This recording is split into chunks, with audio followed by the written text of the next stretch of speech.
నమస్కారం. రేపటి ఆశల వారధి యువకు స్వాగతం. కళాశాలలో అధ్యాపకులు చెప్పిన పాఠాలని ఆసక్తిగా విన్నా, సంవత్సరమంతా శ్రద్ధగా చదివినా, కష్టపడి పరీక్షలకు సన్నద్దమైన తెలియని భయాందోళనలు విద్యార్థుల్ని వెంటాడుతూనే ఉంటాయి. అడుగడుగునా అనేక సందేహాలు స్వాగతం పలుకుతూనే ఉంటాయి. జీవిత గమ్యాన్ని నిర్దేశించే ఇంటర్ పరీక్షలు జరగనున్న వారం 10 రోజుల కాలం అత్యంత కీలకమైనది. తీవ్రమైన ఒత్తిడి, ఆందోళనల నడుమ విద్యార్థులు పరీక్షలకు ఎలా సన్నద్దం కావాలి, ఒత్తిడి జయించేందుకు పాటించాల్సిన చిట్కాలు, సూచనల్ని విద్యార్థులకు అందిస్తోంది ఇవాల్టి యువ విజయీభవ.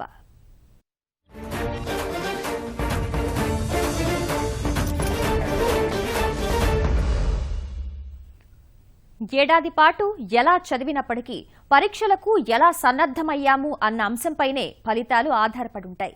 అందుకే రానున్న 20 రోజులు ఇంటర్ విద్యార్థులకు చాలా ముఖ్యం. ఈ సమయంలో కొన్ని మౌలిక ప్రశ్నలు విద్యార్థుల్ని వేధిస్తూనే ఉంటాయి. విద్యార్థుల ప్రశ్నలకు విద్యారంగ నిపుణులు మేజర్ లక్ష్మణ్ రావు గారు ఇస్తున్న వివరణలు ఇప్పుడు చూద్దాం.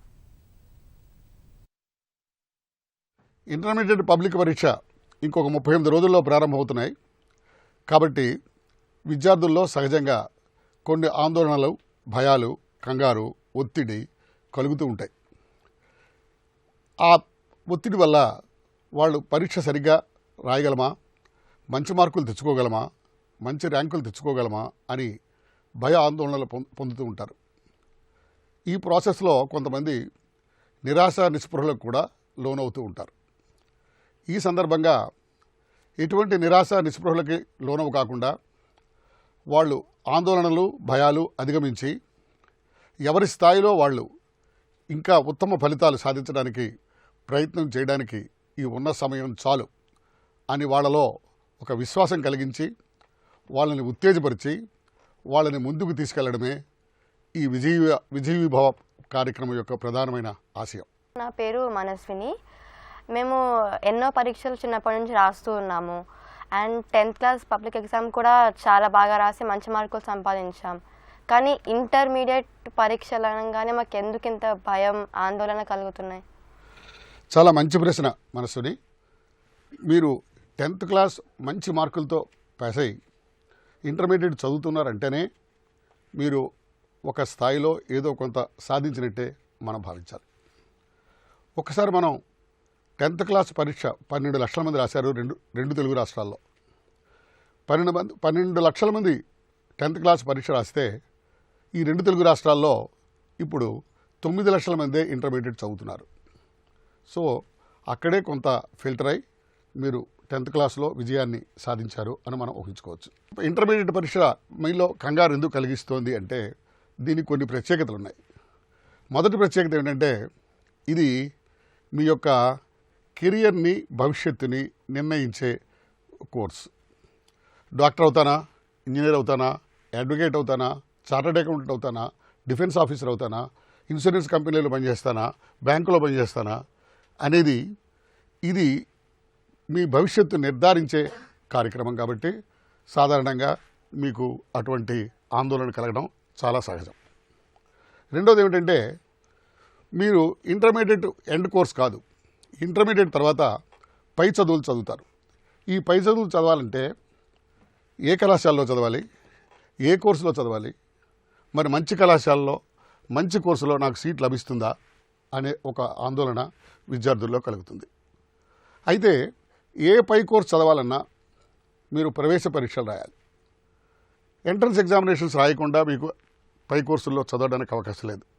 కాబట్టి మరి ఎంట్రన్స్ ఎగ్జామినేషన్కి ఇంటర్మీడియట్ మార్కులకి చాలా దగ్గర సంబంధం ఉంది. IIT-G తీసుకోండి, మరి తెలంగాణ రాష్ట్రం యొక్క ఎంసెట్ తీసుకోండి.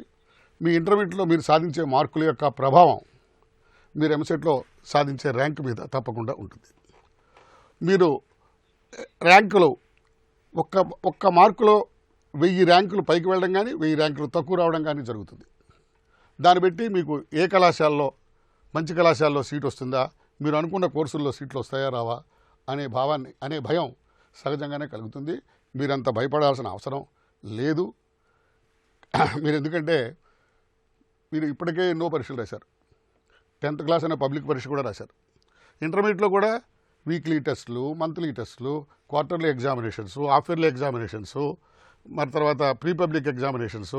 ఈ పరీక్ష అనేది మీకు చాలా సాధారణ విషయం. కాబట్టి మీరు ఎటువంటి భయం ఆందోళనలో పడకుండా చాలా ఒక రకమైన ఆత్మవిశ్వాసంతో ఈ పరీక్షకి బాగా రాసి మంచి స్థాయి సంపాదించుకోవడానికి అవకాశం ఉంది అని మీరు గ్రహించండి. నా పేరు గణేష్. మాకు కలిగే ఈ ఆందోళనని ఎలా అధిగమించాలి? అసలు చాలా మంచి ప్రశ్న వేశావు గణేష్. ఈ ఆందోళనలు ఏ రకమైన ఆందోళన కలుగుతున్నాయి మనకి? ఎందుకు కలుగుతున్నాయి? సాధారణంగా ఎందుకు కలుగుతాయంటే, ఇప్పటి వరకు పరీక్ష ఇంకో 38 రోజులే ఉంది. 1 మార్చిని స్టార్ట్ అవుతుంది. ఒక 6 నెలలు పెట్టి మీరు కళాశాలకు వెళ్తున్నారు, రోజు తరగతి గదులకు వెళ్తున్నారు, పాఠ్యబోధన వింటున్నారు, పరీక్షలు రాస్తున్నారు అని అనుకుంటున్నాం మనం. కానీ కొంతమంది విద్యార్థులు ఆ కాలాన్ని, ఆ 6-7 నెలల కాలాన్ని కొద్దిగా అశ్రద్ధ చేసి ఈ 38 రోజుల్లోనే బాగా ప్రిపేర్ అయ్యి పరీక్ష రాయాలనుకుంటారు. సో వాళ్ళు ముందు కాలంలో చేసిన అశ్రద్ధ వల్ల ఇప్పుడు కొద్దిగా ఆందోళన కలగడం, భయం కలగడం చాలా సహజం. 2, నా మిత్రులు నాకన్నా బాగా చదివేస్తున్నారేమో, నేను బాగా చదవలేకపోతున్నానేమో, మరి నేను వాళ్ళ దగ్గర చులకనైపోతానేమో అనే కూడా కొంత ఉంటుంది. నేను చదివింది సరిపోతుందా? ఇంకా కొత్త పుస్తకాలు కానీ కొత్త నోట్సులు కానీ తెచ్చుకొని చదవాలా? ఇంకా ఎక్కువ మార్కులు తెచ్చుకోవాలంటే అనే భయం కూడా కలుగుతూ ఉంటుంది. అన్నిటికన్నా ముఖ్యంగా మా తల్లిదండ్రులు నా మీద చాలా ఆశలు పెట్టుకున్నారు. ఆ ఆశలను నేను నెరవేర్చగలనా?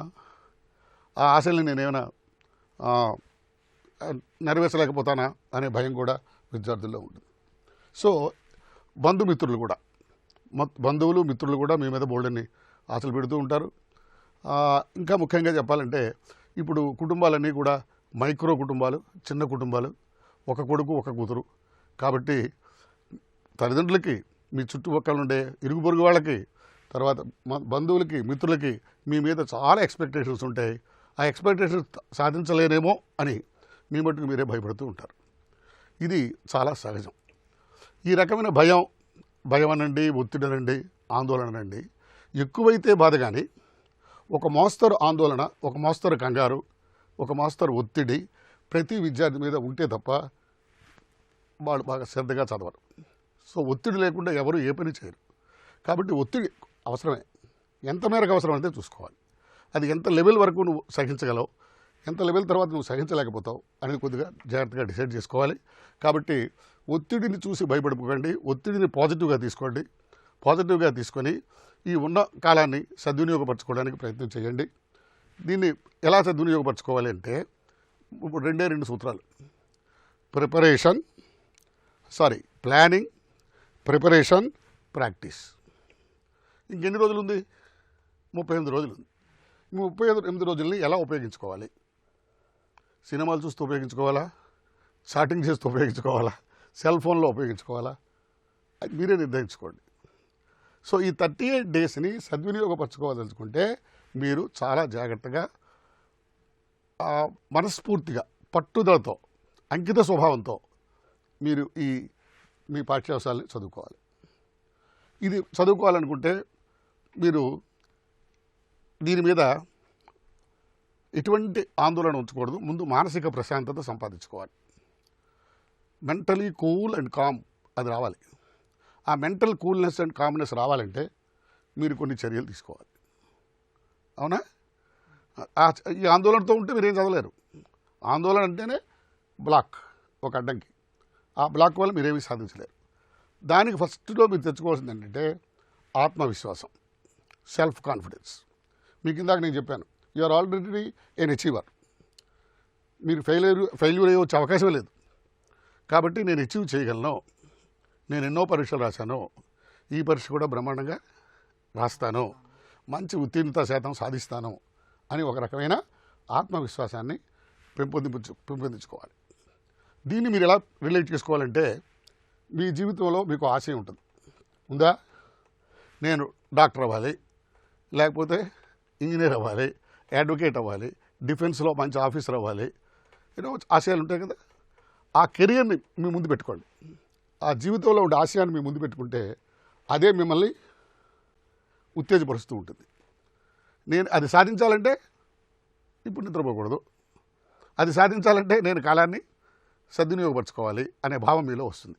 సో మీ జీవితావశయాన్ని ఎప్పటికప్పుడు నెమరు వేసుకుంటూ ఉండాలి, పునశ్చరణ చేసుకుంటూ ఉండాలి. పునశ్చరణ చేసుకుంటూ అదే మీకు టానిక్, అదే బూస్ట్. డెఫినెట్గా అది బూస్ట్లా వర్క్ చేస్తుంది మీ యొక్క ఎందుకంటే భగవంతుడు ఏ వ్యక్తిని కూడా నిరుపయోగంగా సృష్టించలేదు. Every one is born with a purpose on this globe. ఈ భూమి మీద ప్రతి వ్యక్తి ఒక ఆశయం సాధించాలనే భగవంతుడు సృష్టించాడు. అంచేత మీరు దేనికి పనికిరావని కానీ అలాంటి డిప్రెషన్ స్టేజ్లోకి వెళ్ళకూడదు. You have a purpose, till you receive that purpose you have to work hard. అది మీరు జాగ్రత్తగా చేసుకోవాలి. కాకపోతే సబ్జెక్ట్స్ని ఎలా ప్రిపేర్ అవ్వాలి అనే విషయానికి వస్తే ఇక్కడ కొద్దిగా మీకు హార్డ్ వర్క్, స్మార్ట్ వర్క్. అంటే చాలామంది పిల్లలకి ఏమంటుందంటే ఫస్ట్ పేజ్ నుంచి లాస్ట్ పేజ్ వరకు చదివేయాలి. అంత ఆశపడకండి, ఆల్రెడీ చదివారు మీరు. ఈ 6 నెలలు 7 నెలలు చదివారు కదా.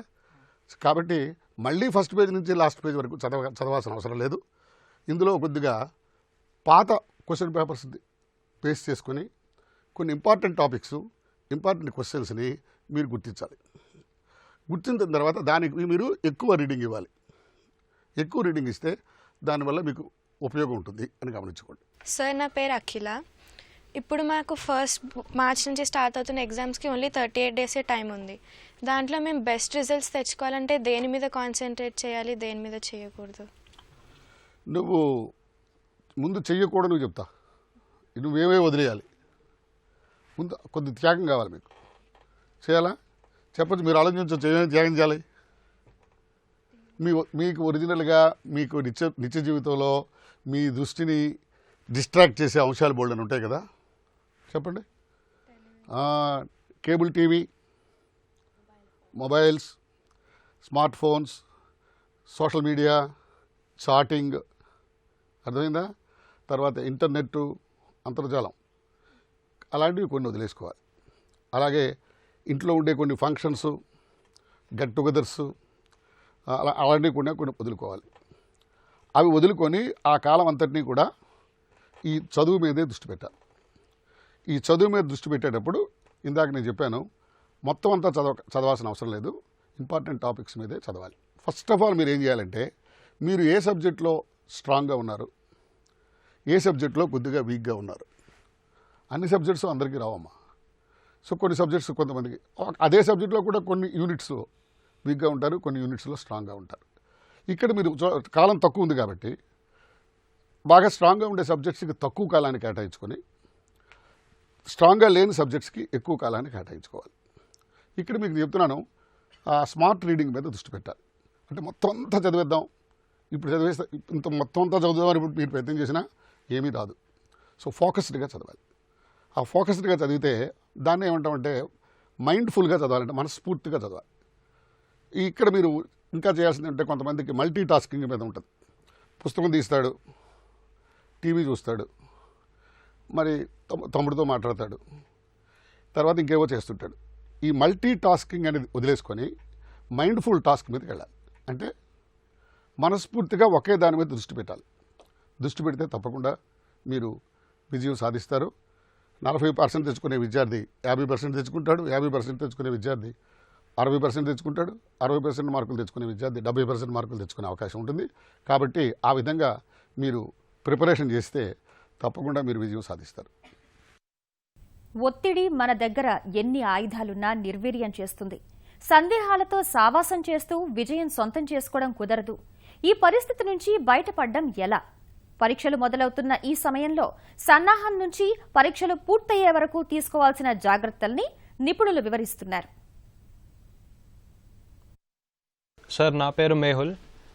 మేము ఎదుర్కొంటున్న ఒత్తిడి ఎలా దూరం చేసుకోవాలి? ఒత్తిడి దూరం చేసుకోవడానికి అనేక రకాల మార్గాలు ఉన్నాయమ్మా. ఒకటి, అది ముఖ్యంగా బిట్ ఆఫ్ ఎక్సర్సైజ్ చేసుకొని, అంటే వ్యాయామాలు, చిన్నది వ్యాయామం అంటే మరి జిమ్కి వెళ్ళిపోయి చేయాల్సిన అవసరం లేదు. శారీరక కదలిక అంటే ఇక్కడ మీరు ఏం చేయాలంటే ఇక్కడ డిస్క్రీట్ లెర్నింగ్ అని ఒక ప్రాసెస్ ఉంది. డిస్క్రీట్ లెర్నింగ్ అంటే ఒకేసారి 6 గంటలు 7 గంటలు చదవకూడదు. ఒక 2 అవర్స్ చదివి ఒక 15 మినిట్స్ బ్రేక్ ఇవ్వాలి. ఆ 15 మినిట్స్ బ్రేక్ కూడా మళ్ళీ ఎక్కడికో వెళ్ళిపోవడానికి వీల్లేదు. కొద్దిగా శరీరాన్ని మీరున్న స్థానం నుంచి కదిలించాలి. కదిలిస్తే శారీరక అవయవాల్లో కదలిక వస్తుంది. ఆ అవయవాల్లో కదలిక వస్తే ఆక్సిజన్ సప్లై పెరుగుతుంది. ఆక్సిజన్ సప్లై బ్రెయిన్కి పెరిగితే నీ యొక్క ఏకాగ్రత పెరుగుతుంది. ఏకాగ్రత వల్ల నీకు ఆ సబ్జెక్ట్ని అర్థం చేసుకోవడం ఎక్కువ అవకాశం ఉంటుంది. తర్వాత మెడిటేషన్, ధ్యానం చేయాలి. దైవం పేరుతో ధ్యానం చేయొచ్చు, సినిమా స్టార్ పేరుతో కూడా ధ్యానం చేయొచ్చు. ఏదో ఒక పేరుతో ధ్యానం చేస్తే ఆ ధ్యానం కూడా నీ యొక్క ఒత్తిడిని తగ్గిస్తుంది. మెడిటేషన్ అంటాం. అది కూడా మీరు చేసుకొని ఒత్తిడిని తగ్గించుకోవాలి. ముఖ్యంగా చెప్పానుగా మీకు మంచి ఆహారం తినాలి. అలాగని కడుపు నిండా తినడానికి వీల్లేదు. ఈ ఎగ్జామినేషన్ టైంలో కొద్దిగా మీ ఫుడ్ క్వాంటిటీ పరిమాణం కొద్దిగా తక్కువగానే ఉండాలి, సైజు తక్కువగా ఉండాలి. స్పైసీ ఫుడ్ తినకూడదు. స్పైసీ ఫుడ్ తినకుండా ఈజీగా డైజెస్ట్ అయ్యే ఫుడ్స్ తీసుకోవాలి. మరి ఫ్రూట్ జ్యూసెస్ ఎక్కువ చేసుకోవాలి. ఇలాంటివన్నీ కొన్ని జాగ్రత్తలు వహిస్తే మీకు మానసిక ప్రశాంతత వస్తుంది, మంచి ఆరోగ్యం వస్తుంది. ఆరోగ్యం ఆహారం మీద ఆధారపడి ఉంటుంది. ఆరోగ్యం ఉంటేనే నువ్వు బాగా సమయం కేటాయించి చదవడానికి అవకాశం ఉంటుంది. కాబట్టి మీరు తప్పకుండా ఇలాంటి ముందు జాగ్రత్తలు వహిస్తే మానసిక ప్రశాంతత లభించిన తర్వాత మంచి మార్కులతో ఉత్తీర్ణులు అవ్వడానికి అవకాశం ఉంటుంది అని మనం గ్రహించుకోవాలి. సార్, ఇప్పుడు మాకున్న 38 డేస్లో ఇంటర్మీడియట్ పబ్లిక్ ఎగ్జామ్కి మా టైం మేము ఎలా మేనేజ్ చేసుకోవాలి? ఈ 38 డేస్ని మనసుని మీరు 2 రకాలుగా విభజించుకోవాలి. మీకు ఎన్ని 6 పేపర్లు కదా, 6 ఎక్కువగా మీ 6 పేపర్లో లాంగ్వేజ్ పేపర్ల మీద కొద్దిగా దృష్టి తగ్గించవచ్చు. గ్రూప్ పేపర్ల మీదే దృష్టి పెట్టాలి. కారణం ఏంటంటే వెయిటేజీ ఏ పేపర్లకు వస్తాయి, వెయిటేజ్ ఆఫ్ మార్క్స్. ఈ గ్రూప్ పేపర్లు ఫిజిక్స్, మ్యాథ్స్, కెమిస్ట్రీ లేదా బయాలజీ, ఈ గ్రూప్ పేపర్లకు వచ్చిన మార్కుల మీదే మీకు వెయిటేజీ ఐఐటీలో జీలో కానీ ఎంసెట్లో కానీ మీకు వెయిటేజ్ వస్తుంది. లాంగ్వేజ్ మార్క్స్ మీద వెయిటేజ్ రాదు. కాబట్టి తక్కువ టైం లాంగ్వేజ్ పేపర్స్కి కేటాయించుకొని ఎక్కువ టైం గ్రూప్ పేపర్స్కి కేటాయించుకోవడం అనేది ఫస్ట్ సూత్రం. ఇందాక నేను చెప్పినట్టుగా మీకు బాగా స్ట్రాంగ్గా ఉండే పేపర్ మీద దృష్టి తగ్గించుకోండి, వీక్గా ఉన్న పేపర్ మీద దృష్టి ఎక్కువ పెట్టుకోండి. సో మొత్తం మీద ఈ 38 రోజుల్లో 6 పేపర్లకి 6 3 18 రోజులు లేదా 6 4 24 రోజులు చెప్పున మొత్తం రీడింగ్ ఇచ్చేయండి. మొత్తం 6 పేపర్లకి రీడింగ్ ఇచ్చేయండి, 24 రోజుల్లో ఇచ్చేయండి. తర్వాత ఇంకెన్ని రోజులు ఉంది, ఇంకో 14 రోజులు ఉంటుంది కదా. 14 రోజుల్లో ఏ పేపర్తో స్టార్ట్ అవుతారు మీరు? ఇంగ్లీష్ పేపర్తో స్టార్ట్ అవుతుంది పరీక్ష, అదే లాంగ్వేజ్ పేపర్తో స్టార్ట్ అవుతుంది. ఆ పేపర్ లాస్ట్లో పెట్టుకోండి, మిగతా పేపర్లన్నీ ముందు పెట్టుకొని ఒక్కొక్క రోజు ఒక్కొక్క పేపర్కి 2 రోజులు చొప్పున కేటాయించుకోండి. 6 12 రోజులు అయిపోయింది. ఇంకొక 2 రోజులు లాస్ట్లో ఉంది కదా 3 రోజులు, ఆ 3 రోజులు సాంస్క్రిట్ పేపర్ లాంగ్వేజ్ పేపర్తో అప్పుడు చదువుకోండి. అంటే ఇప్పుడు మొత్తం ఉన్న కాలాన్ని మనం 2 భాగాలుగా చేస్తున్నాం. టోటల్ రివిజన్ ఒకటి, తర్వాత క్విక్ రివిజన్ ఒకటి. టోటల్ రివిజన్కి పేపర్కి 4 రోజులు చొప్పున, క్విక్ రివిజన్కి పేపర్కి 3 రోజులు చొప్పున పెట్టుకొని లాస్ట్ డేస్ ఫస్ట్ పేపర్తో కోరిలేట్ చేసుకుంటే చక్కగా మీరు సమయాన్ని వృధా చేయకుండా అవకాశం ఉంటుంది అని మనం తెలుసుకోండి. మా జ్ఞాపక శక్తి పెంచుకోవడానికి అవకాశాలు ఉన్నాయా? ఇంటర్మీడియట్కి వచ్చిన తర్వాత జ్ఞాపక శక్తి గురించి మాట్లాడుతున్నావు, చాలా సంతోషం. జ్ఞాపక శక్తి అనేది ఎక్కడుంటుందమ్మా? మన బాడీలో, మన శరీరంలో జ్ఞాపక శక్తి కాళ్ళలో ఉంటుందా, చేతుల్లో ఉంటుందా, ముక్కులో ఉంటుందా, కళ్ళలో ఉంటుందా అని ఒకసారి ఆలోచిస్తే ఇప్పుడు నేను చెప్పింది ఎక్కడా ఉండదు. హ్యూమన్ బ్రెయిన్లో ఉంటుంది, మైండ్లో ఉంటుంది. అది ఎక్కడ లొకేట్ అయి ఉంటుంది? హెడ్లో లొకేట్ ఉంటుంది. అంతేనా? బ్రెయిన్ లొకేషన్ ఎక్కడ? హెడ్. ఈ జ్ఞాపకశక్తి కేంద్రాలని న్యూరాన్స్ అంటారు. అలాంటి న్యూరాన్స్ మానవుడి యొక్క మేధస్సులో, అంటే నీ మేధస్సులో నా మేధస్సులో సుమారు 1 బిలియన్ న్యూరాన్స్ ఉంటాయి. 1 బిలియన్ అంటే అంతే, ఎన్ని? 100 కోట్ల న్యూరాన్స్ మన హ్యూమన్ బ్రెయిన్లో ఉంటాయి. ఒక్కొక్క కేంద్రంలో కొంత మ్యాటర్ స్టోరేజ్ అయి ఉంటుంది అందులో. సో ఆ న్యూరాన్స్లో నువ్వు ఎంత మ్యాటర్ స్టోర్ చేసుకుంటే నీకంత నాలెడ్జ్ ఉన్నట్టు. అందులో నుంచి ఆ నాలెడ్జ్ నీకు బయటకు వస్తుంది, పరీక్ష నాడు బయటకు వస్తుంది. పరీక్ష రాసిన 3 గంటల్లో అది బయటకు రావాలి, అంతే కదా. Recollection is more important. అయితే దీనికి మనం కొన్ని జాగ్రత్తలు వహించాలి. మెమరీ పెంచుకోవాలంటే కొన్ని టిప్స్ ఉన్నాయి. శాస్త్రవేత్తలు చాలామంది పరిశోధనలు చేసి బోల్డ్ని టిప్స్ చెప్పారు. మొట్టమొదటిది ఏమిటంటే ఈటింగ్ విషయంలో కొద్దిగా జాగ్రత్త పడాలి. ఇందాక కొద్దిగా చెప్పాను నేను. ఒమేగా 3 అనేది ఎక్కువ మనం ఆహారంగా తీసుకోవాలి. ఆ ఒమేగా 3 ఎక్కడ లభిస్తుందంటే కాలీఫ్లవరు, బ్రొకోలీ, తర్వాత నట్స్, వాల్నట్స్ వెజిటేరియన్స్ వాళ్ళకి, నాన్ వెజిటేరియన్ వాళ్ళకి ఫిష్, అందులో ఒమేగా-3 వస్తుంది.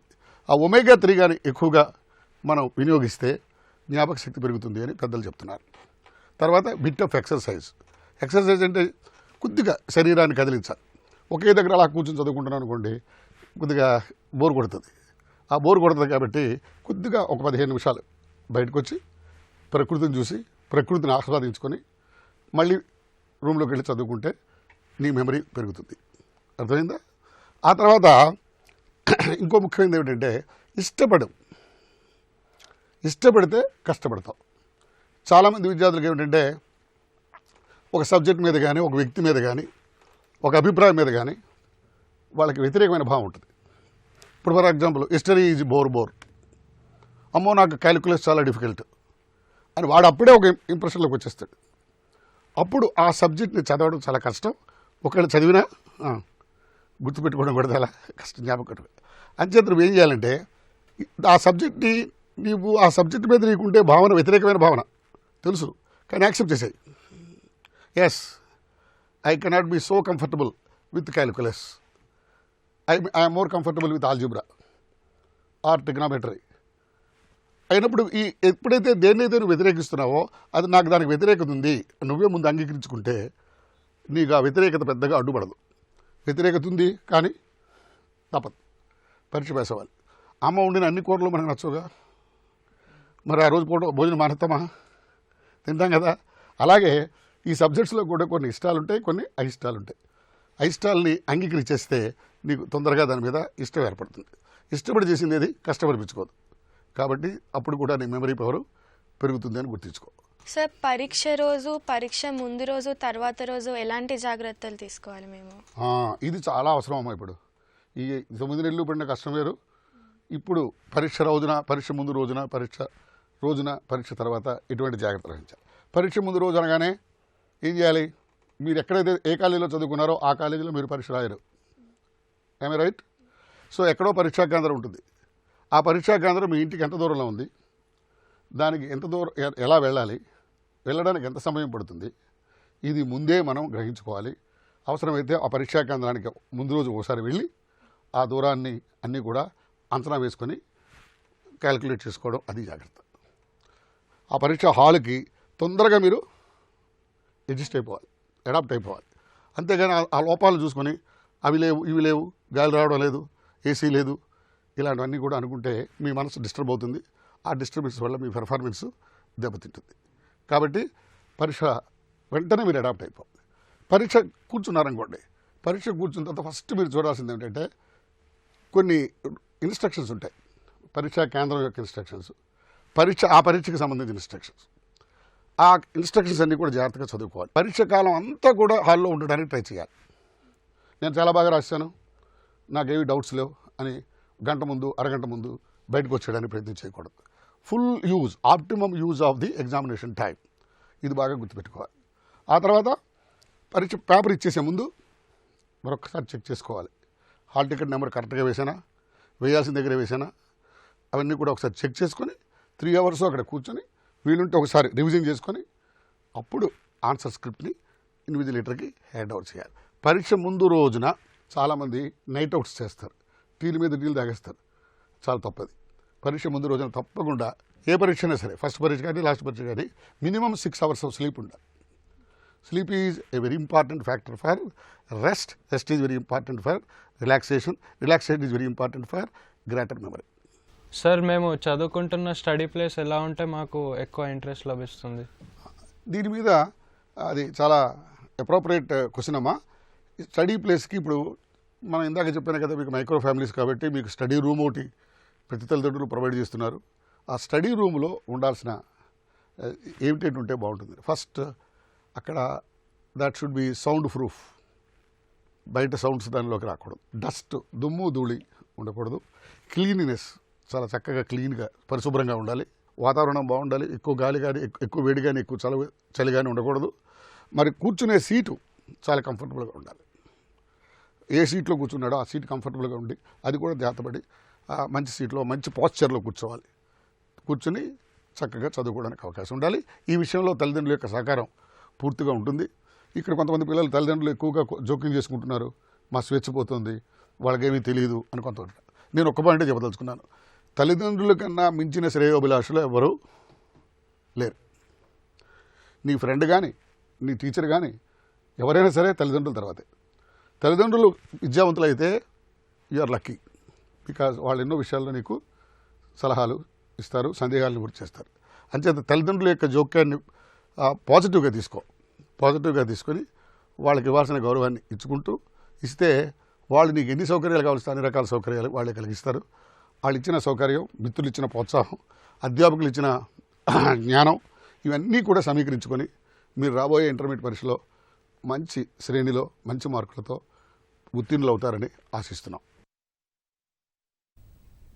ఇంటర్ పరీక్షల్లో అత్యుత్తమ మార్కులు తెచ్చుకునేందుకు, చక్కని విజయం సొంతం చేసుకునేందుకు పాటించాల్సిన జాగ్రత్తలు, సూచనలను మరో యువలో తెలుసుకుందాం. ఇది ఇవాల్టి యువ. నమస్కారం.